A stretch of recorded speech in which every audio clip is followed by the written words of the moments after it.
নমস্কার বন্ধুরা, টুকির রান্নাঘরে সবাইকে স্বাগত। বেশ কয়েকদিন ধরে পুচকু আমার কাছে বায়না করছিল ও টমেটো স্যুপ খেয়ে স্কুলে যাবে। তো একদিন সকালে উঠে স্যুপ বানানোর প্ল্যানটা করেই ফেললাম, আর তার সাথে ওর পছন্দের বাটার গার্লিক টোস্ট। বাড়িতে ছোট থেকে বড় সকলের পছন্দের একটি রেসিপি। এখন বেশ ঠান্ডা পড়েছে, এই সময় স্যুপ খাওয়ার মজাই কিন্তু আলাদা। সবার প্রথমে আমি নিয়ে নিলাম ছোট ছোট 7টা লাল রঙের টমেটো। টমেটোগুলো এখানে বেশ লাল লাল দেখে নিতে হবে, তাহলে স্যুপের রঙটাও ঠিক এই রকম লাল হবে। টমেটো স্যুপ একটা এমন জিনিস যেটা মন চাইলেই যখন খুশি খাওয়া যায়। এর জন্য খুব একটা ইনগ্রেডিয়েন্টসের দরকার পড়ে না, সামান্য কিছু জিনিস দিয়েই টমেটো স্যুপটাকে তৈরি করে নেওয়া যায়। টমেটো স্যুপ টেস্টির সাথে সাথে হেলদিও। টমেটোগুলোকে খুব ভালো করে পরিষ্কার করে নিতে হবে। পরিষ্কার করা হয়ে গেলে টমেটোগুলোকে আমি রাফলি চপ করে নিচ্ছি। বাজার থেকে কেনার সময় বেশ লাল লাল দেখে টমেটোগুলোকে বাছাই করতে হবে। টমেটোগুলো কেটে নেওয়া হয়ে গেলে একটা বাটিতে আমি ট্রান্সফার করে দিচ্ছি। এরপর একটা ছোট দেখে গাজর নিয়ে নিলাম। গাজরটা স্যুপের মধ্যে দিতেই হবে। গাজরের জন্য স্যুপের রঙটা যেরকম সুন্দর হবে আর স্যুপের টেক্সচারটাও খুব সুন্দর হবে। গাজরগুলোকেও এখানে আমি ছোট ছোট টুকরো করে কেটে নিচ্ছি। আর নিয়ে নিচ্ছি বিটের 4 ভাগের 1 ভাগ। এটাকেও ছোট ছোট টুকরো করে কেটে নিচ্ছি। স্যুপটা যদি বাচ্চাদের জন্য তৈরি হয় তাহলে অবশ্যই বিটটাকে অ্যাড করবেন। বিটের মধ্যে এমন কিছু জিনিস আছে যেগুলো আমাদের শরীরের জন্য অত্যন্তই উপকারী। অবশ্য আপনারা যদি বিট অপছন্দ করেন তাহলে স্কিপ করতে পারেন। এরপর আমি নিয়ে নিচ্ছি 1 ইঞ্চির একটা আদার টুকরো আর 6 থেকে 7 কোয়া রসুন। সব কিছুকেই আমি ছোট ছোট টুকরো করে কেটে নিচ্ছি। আর নিয়ে নিলাম একটা মিডিয়াম সাইজের পেঁয়াজ, সেটাকেও ছোট ছোট টুকরো করে কেটে নিচ্ছি। যদি আপনারা রসুন বা পেঁয়াজ না পছন্দ করেন তাহলে এটাকে স্কিপ করতে পারেন। সবশেষে নিয়ে নিচ্ছি ধনেপাতার নিচের দিকের কিছু ডাল। এটার ব্যবহারে স্যুপের মধ্যে একটা স্ট্রং ফ্লেভার অ্যাড হবে।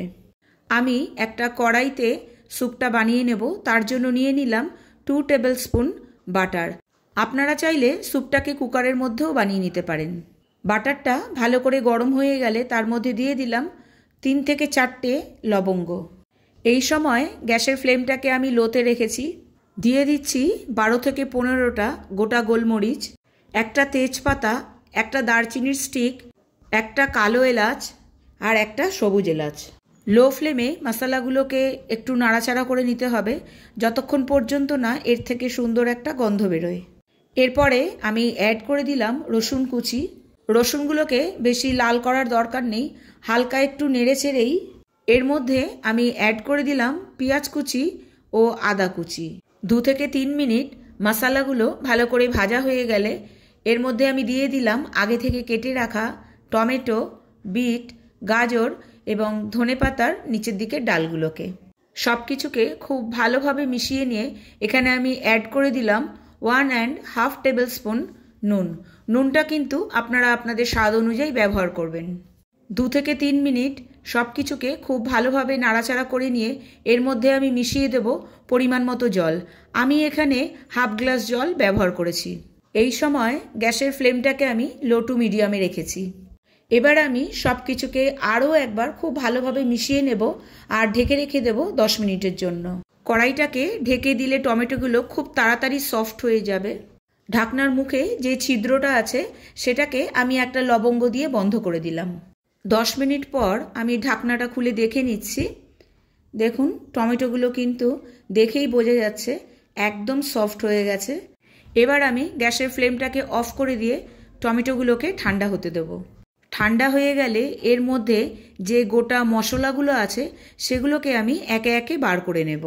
আমি এর মধ্যে থেকে তেজপাতা, কালো এলাচ আর দারচিনিকে বার করে নিলাম।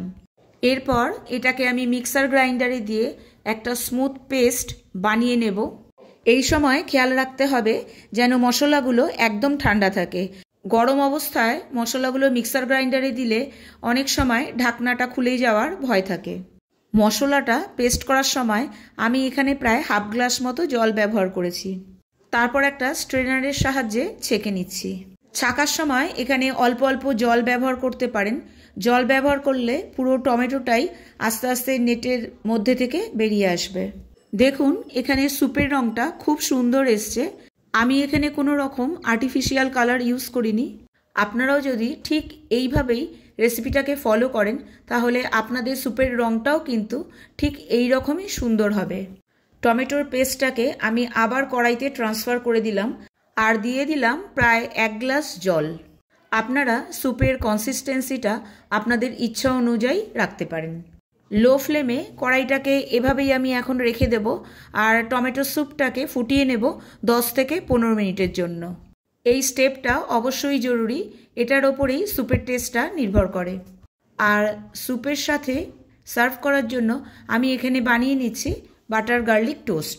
তার জন্য একটা বাটিতে আমি নিয়ে নিয়েছি 3 টেবিল স্পুন বাটার আর নিয়ে নিয়েছি প্রায় 10 থেকে 12টা রসুনের কোয়া আর 2 টেবিল স্পুন মতো ধনেপাতা।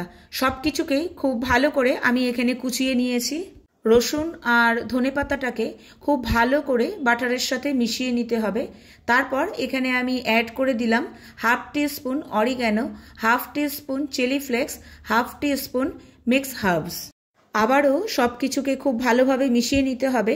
মেশানো হয়ে গেলে আমি এখানে নিয়ে নিলাম ব্রেডের চারপাশটা আমি একটু কেটে নিচ্ছি। কাটা হয়ে গেলে বাটার গার্লিকটাকে ব্রেডের মধ্যে ভালো করে স্প্রেড করে দিচ্ছি। বাটার গার্লিক টোস্টটাকেও আপনারা বাচ্চাদেরকে স্কুল টিফিনে দিতে পারেন। বাচ্চারা এরকম ধরনের টোস্ট খেতে ভীষণই পছন্দ করে। চাইলে ওপর থেকে একটু চিজও ছড়িয়ে দিতে পারেন, তবে আজকে আমি চিজ ব্যবহার করছি না। স্যুপটা কিন্তু এতক্ষণে রেডি হয়ে গেছে। চলুন দেখে নেওয়া যাক স্যুপের কনসিস্টেন্সিটা। স্যুপের কনসিস্টেন্সিটা আমার কাছে একদম পারফেক্ট। আপনারা চাইলে আপনাদের পছন্দ মতো করে নিতে পারেন।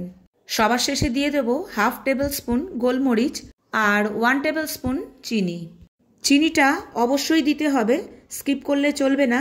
চিনিটা টমেটোর মধ্যে একটা টক আর মিষ্টির মাঝখানে ব্যালেন্স করে। ইয়ামি স্যুপ একদম রেডি। চলুন এবার ঝটপট ব্রেডগুলোকে টোস্ট করে ফেলি। যেই পার্টটাতে আমি বাটার গার্লিক লাগিয়েছিলাম প্রথমে সেই দিকটাই আমি গরম তাওয়ার মধ্যে দিয়ে দিলাম। এই সময় গ্যাসের ফ্লেমটাকে আমি লোতে রেখেছি আর বাকি যেটুকু আমার কাছে বাটার গার্লিক ছিল সেটুকু আমি ব্রেডের উল্টো দিকে লাগিয়ে দিলাম। এই টোস্টটা সন্ধেবেলায়ও আপনারা স্ন্যাক্স হিসেবে ব্যবহার করতে পারেন। টোস্টও একদম রেডি। চলুন এগুলোকে আমি এবার একটু মাঝখান থেকে কেটে নেব লম্বা করে, যাতে আমার পুচকুর খেতে সুবিধা হয়। ও আমার জন্য ওয়েট করছে। আপনারা চাইলে এগুলোকে অন্য শেপেও কেটে নিতে পারেন। চলুন স্যুপটাকে এবার সার্ভ করে ফেলি। দেখতেই এত সুন্দর ইয়ামি লাগছে, মানে কিছু বলার নেই। শুধু দেখতে নয়, খেতেও কিন্তু ভীষণই ইয়ামি হয়েছে। সেটা পুচকুর খাওয়া দেখেই আশা করি বুঝতে পেরে গেছেন ভিডিওর একদম প্রথম পার্টে। ভিডিওটা যদি ভালো লেগে থাকে অবশ্যই লাইক, শেয়ার এবং একটা কমেন্ট করবেন। আর আমার চ্যানেলের পুরনো বন্ধুদের জানাই অসংখ্য ধন্যবাদ আমার পাশে থাকার জন্য। আর নতুন বন্ধু হয়ে থাকলে চ্যানেলটিকে সাবস্ক্রাইব করে আমার পাশে থাকার অনুরোধ রইল। আজকে তবে এই পর্যন্তই। সবশেষে এনজয় ইয়োর টমেটো স্যুপ।